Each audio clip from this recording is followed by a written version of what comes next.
The cafe was quiet except for the soft hum of a love song playing through the speakers.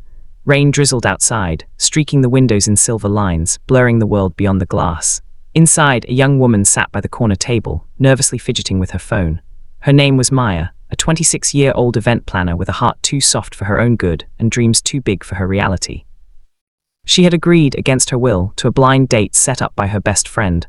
Just one dinner, her friend had said. He's not rich or fancy, but he's kind. Maya sighed. Kind doesn't pay bills. Yet here she was, waiting, half out of curiosity, half out of loneliness. The bell above the cafe door chimed. In walked a man in a worn-out grey jacket and faded jeans. His hair was slightly messy, his hands calloused, and his shoes were splattered with rain. Ethan, that was his name. He scanned the cafe, eyes warm but uncertain, until they landed on her. Maya's smile faltered for a second. He looks ordinary. Hi, he said softly, sitting across from her. You must be Maya.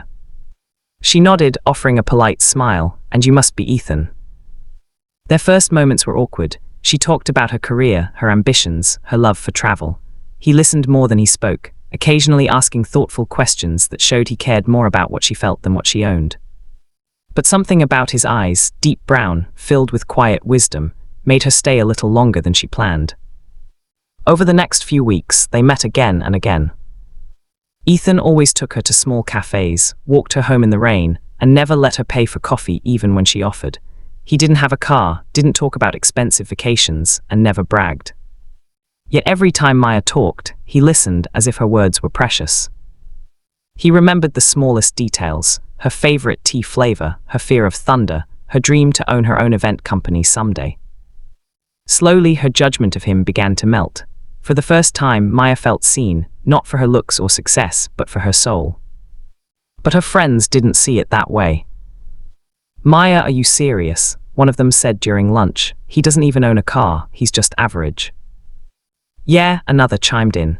You deserve someone who can give you the life you want, not just sweet words and rainy walks. Their words hurt, not because they were cruel, but because part of her wondered if they were right. That night she met Ethan for dinner again. He was waiting outside the cafe, drenched from the rain, holding a small bouquet of wildflowers. I was passing by the park, he said, smiling shyly, and I thought of you. Her heart melted, yet the words of her friends echoed in her mind. Ethan, she said hesitantly, can I ask you something? Of course. Why do you never talk about your work? What do you actually do? He looked surprised, then smiled. I help manage a small family business. Like what? It's complicated, he said quietly, but it's not something that defines me. I just prefer simple things. She frowned, sensing he was hiding something, but not out of guilt. It felt more like he was protecting something. Still, doubt lingered. A few days later, Maya got invited to plan a corporate gala, her biggest project yet. The client, Renaissance Group, one of the country's top business empires. When she arrived at their towering glass headquarters for a meeting, her jaw dropped. The company was massive, employees in tailored suits, security guards everywhere, and luxury cars lined outside.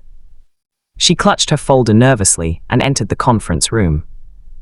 A group of executives stood up as she walked in, but one man remained seated, back turned toward her, looking at something on his phone. Maya, meet our CEO, one of the managers said. The man turned. Her breath caught. It was Ethan. For a moment, the world stood still. The same Ethan who wore old jackets and walked her home in the rain was now sitting behind a marble desk in a tailored navy suit, surrounded by million-dollar paintings. Maya's nays went weak. He stood slowly, his voice calm. Maya, I was going to tell you, but I needed to know if someone could love me before they saw the money, the title, the image. Tears welled up in her eyes. You lied to me. I didn't lie, he said gently. I just wanted something real. She left the building without another word. For days, she ignored his calls. Her heart was torn between betrayal and understanding. Then one evening, she received a letter. Not a text, not an email, a letter in his handwriting. Maya, I'm sorry for the pain I caused you. I never meant to deceive you. I spent years surrounded by people who only loved my money, not me. Then I met you. A woman who made me laugh at cheap cafes and taught me that love doesn't need to be expensive. If you can forgive me, I'll be at the old cafe at 7 p.m. but if you don't come, I'll understand. Ethan. It was raining that night again. Maya sat in her car, staring at the cafe from across the street. Inside, Ethan sat by the same corner table, holding the same wildflowers. He looked nervous, almost hopeful. She took a deep breath, grabbed her umbrella, and stepped into the rain. When she entered, he stood instantly. "I didn't think you'd come," he said softly. "I almost didn't," she admitted, tears glistening.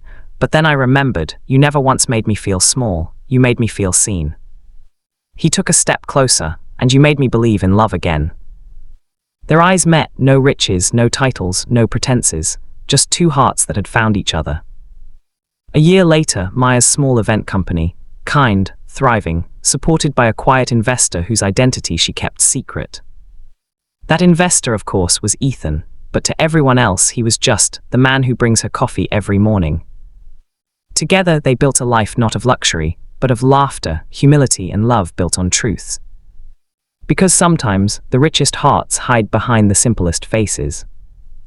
Cloud moral of the story: never judge someone by their appearance or wallet. True love isn't about what a person has, it's about who they are.